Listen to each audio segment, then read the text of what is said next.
New York City, the city that never sleeps, and as I stood on the subway platform that evening, waiting for the train to arrive, I felt that energy pulsating through the air.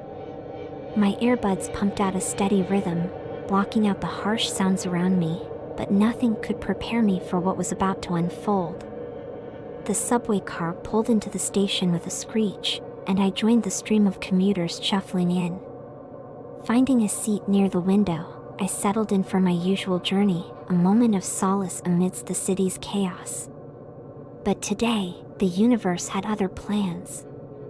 As the doors closed, my gaze flickered over the faces of my fellow passengers. One man, standing near the opposite door, seemed to stand out. His intense gaze was fixed on me, and a chill crawled down my spine. Nervously, I shifted my attention, staring out the window as the train began to move. Yet, no matter where I looked, I felt his eyes on me, unrelenting and invasive. I pulled out my phone, pretending to be texting someone, hoping to discourage his attention. But when I glanced up, his stare remained unwavering. I could feel my heart racing and unease settling like a rock in my stomach. As the train halted at the next station, I considered moving to another car, but that would mean walking past him, and the thought sent shivers down my spine. Deciding to tough it out, I returned to gazing out the window, my heart pounding in rhythm with the train's clattering wheels. Minutes stretched into an eternity, and I began to doubt my own paranoia.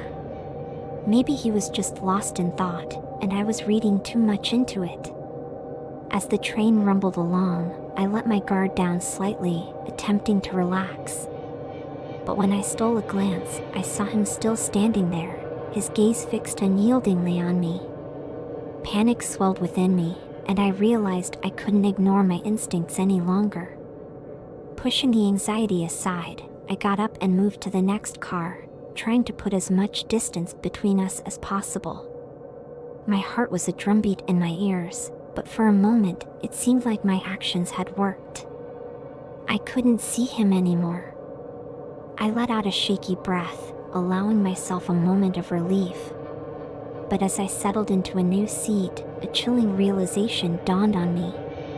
In a reflection of the window, I saw him again, lurking just outside the door of the previous car. My breath caught in my throat, and a wave of nausea swept over me. How was this possible? Was he following me? Fear clung to me like a second skin as the subway car hurtled through the dark tunnels. Desperation gnawed at me, and I considered seeking help from the other passengers. But what if they thought I was overreacting? What if they dismissed my fears as baseless paranoia? I felt trapped, helpless. The train pulled into another station, and I made a split-second decision. I darted out of my seat and walked briskly to the next car, ignoring the curious glances of the passengers around me. I needed to put as much distance as possible between me and the man. With each passing stop, I switched cars, my heart pounding in my chest. It felt like a macabre dance, the man's presence haunting me as he continued to follow me from one car to the next. Panic gripped me, and my thoughts spiraled into a cyclone of dread. As the subway doors slid open once again, my heart caught in my throat. I saw movement from the corner of my eye, and there he was, stepping onto the same car as me. My stomach churned, and I felt a cold sweat break out on my forehead. I glanced around, my mind racing for a solution. There were no police officers in sight, and the other passengers seemed oblivious to my plight. The car was packed, and I was trapped in a moving steel box with a stranger who refused to leave me alone. I felt a tap on my shoulder, and my heart leaped to my throat. I turned around, and my eyes met those of a uniformed NYPD officer. My breath caught, a mixture of relief and disbelief washing over me. The officer's presence seemed to send a jolt through the atmosphere. The man who had been following me shifted uncomfortably, his eyes darting around the car. For the first time, his unnerving gaze broke away from me. As the officer's gaze met mine, A glimmer of understanding passed between us. He knew something was off, sensed the tension in the air. His hand rested on his belt, and I could tell he was ready to act if needed. The next stop approached, and the man made a swift decision. His eyes met mine one last time, filled with a mixture of frustration and defeat. As the doors slid open, he stepped off the train, disappearing onto the platform. A heavy silence settled in the car as the doors closed once more. The officer gave me a reassuring nod before continuing his patrol through the train. I was left standing there, heart still racing, but a sense of safety returning like a tide. The New York City subway station was beyond busy as the evening rush hour drew near. The familiar symphony of footsteps, echoing announcements, and distant train rumblings painted the backdrop to my daily commute. The usual throng of commuters huddled around me, lost in their own worlds, when the fabric of reality began to unravel before my eyes. A sense of unease crept over the bustling platform as a figure emerged from the crowd. His disheveled appearance and wild eyes marked him as an outlier amidst a sea of commuters. My heart quickened as I instinctively took a step back, an unspoken warning from my instincts. The man's gaze was vacant, locked onto an unfathomable horizon. He seemed lost within his own mind, disconnected from the reality that enveloped him. A shiver ran down my spine, a warning that something was horribly amiss. As the crowd shifted and murmured, the man's aimless wandering turned into a purposeful stride. Panic flared within me, and I watched in horror as he lunged at an unsuspecting older gentleman. The attack was so sudden that the man didn't have a chance to react. My heart raced as I watched the horrifying scene unfold. The deranged man's hands collided with the older man's chest, and with a powerful shove, he propelled him onto the edge of the platform. Time slowed, and I felt the collective gasp of the crowd ripple through the air. The older man teetered on the edge, his eyes wide with shock and fear. A guttural scream tore from my throat, but it was drowned in the sea of cries that erupted from those around me. Adrenaline surged, and I felt a fierce determination to act. Before I could think, before my rational mind could process the danger, my body sprang into motion. With a desperate lunge, I tackled the deranged man just as he lunged at me. Our bodies collided, and we both crashed onto the platform, my heart pounding in my ears. The impact sent shockwaves of pain through my body, but my sole focus was on the man struggling beneath me. His wild eyes met mine, and I saw the reflection of madness within them. I clung to him, driven by a primal urge to prevent any further harm. Two figures appeared at my side, their presence a reassuring anchor amidst the chaos. Their strong arms grasped the deranged man, wrestling him to the ground. The weight of his body was nothing compared to the gravity of the situation, the potential catastrophe averted by mere seconds. The crowd erupted into action, a mix of anger, fear, and determination. Strangers united in a shared purpose, a stark reminder that even in the heart of chaos, humanity's capacity for compassion and bravery shone through. As the two men held the deranged man down, the platform erupted into a chorus of shouts and pleas. People surged forward, their hands reaching out to pull the older gentleman back from the edge of the tracks. In that moment, the boundaries that often divided strangers crumbled. The older man's hands grasped onto the waiting arms, and he was hauled back onto the platform, just as the vibrations of an approaching train thrummed through the air. The collective gasp of relief was drowned out by the screech of the train's brakes. Time seemed to hang in suspension as the train's headlights emerged from the tunnel, hurtling towards the platform. Panic surged anew, and I watched as the older gentleman was pulled to safety, his eyes wide with shock and gratitude. The train thundered into the station, its momentum sending a gust of wind through the air. The crowd pressed back against the walls, a unified force awaiting the inevitable collision. But then, with a final screech of brakes, the train halted just inches from where the older man had been. The station was a symphony of relief and disbelief. The older man collapsed onto the platform, his body trembling as the reality of what had nearly transpired settled in. Strangers gathered around him, offering words of comfort and support.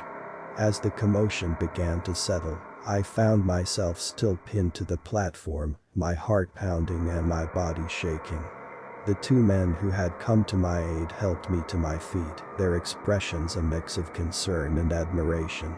Amidst the chaos, a presence materialized, a uniformed NYPD officer. His stern gaze swept over the scene, and I saw a mixture of pride and professionalism in his eyes. He approached us, his voice steady as he asked for our accounts of what had transpired. As we recounted the events, the deranged man was taken into custody, his wild eyes now dulled by the realization of his actions. The officer's demeanor was a reassuring anchor, a reminder that justice and order could be restored even in the face of chaos. The older gentleman was helped to his feet, his face a portrait of gratitude and awe. He shook our hands, his voice quivering as he thanked us for saving his life. The weight of his words settled over me, a reminder of the profound impact of our actions. The subway station that had once been a blur of movement and noise was now etched into my memory, a canvas of humanity's capacity for both darkness and light.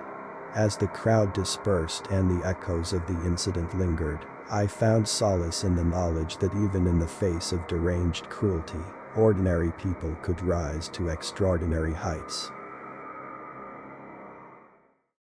Man, New York City after dark is a whole other beast. The streets have a certain rhythm that matches the racing heartbeats of night owls like me. After a wild night of partying and whatever else, the subway becomes your refuge, a portal that takes you from the craziness to wherever you call home.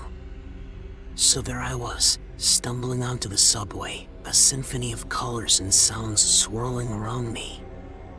Neon lights danced in my vision, and the beat of the music still echoed in my ears, even though the club was miles away now. As I flopped into a seat, my phone buzzed in my pocket. I pulled it out, my eyes trying to focus on the screen through the hazy remnants of the night. And then I saw her, this beautiful young woman, sitting a few seats away, bathed in the dim glow of the subway lights. Man, she was like a beacon in the night, a ray of light cutting through the fog in my brain. I felt a grin tug at my lips, and I swear, when our eyes met, it was like a jolt of electricity running through me. She smiled back, a genuine smile that reached her eyes. It was like a moment frozen in time, a connection that defied the chaos of the city around us. I leaned back in my seat, my head spinning in the best way possible. But then, like a quicksilver dream, it changed. I looked down at my phone for a split second, not wanting to seem like I was staring too hard. When I looked up, she was gone. Just gone, like she'd never been there in the first place. I blinked hard, my brain trying to catch up with what my eyes were seeing or not seeing. The train hadn't stopped, hadn't even slowed down. There was no logical explanation, no way she could have just vanished like that. I glanced around, feeling a knot of unease settle in my gut. People on the train were just going about their business, oblivious to the strangeness that had just unfolded. I rubbed my eyes, wondering if the night's revelries were playing tricks on me. My stop was coming up, a beacon of normalcy in the midst of the surreal. I stood up, my legs feeling unsteady as the train pulled into the station. The doors slid open, and I stepped onto the platform, a wave of relief washing over me. But before I could fully exhale, I turned back to look at the seat where she had been sitting.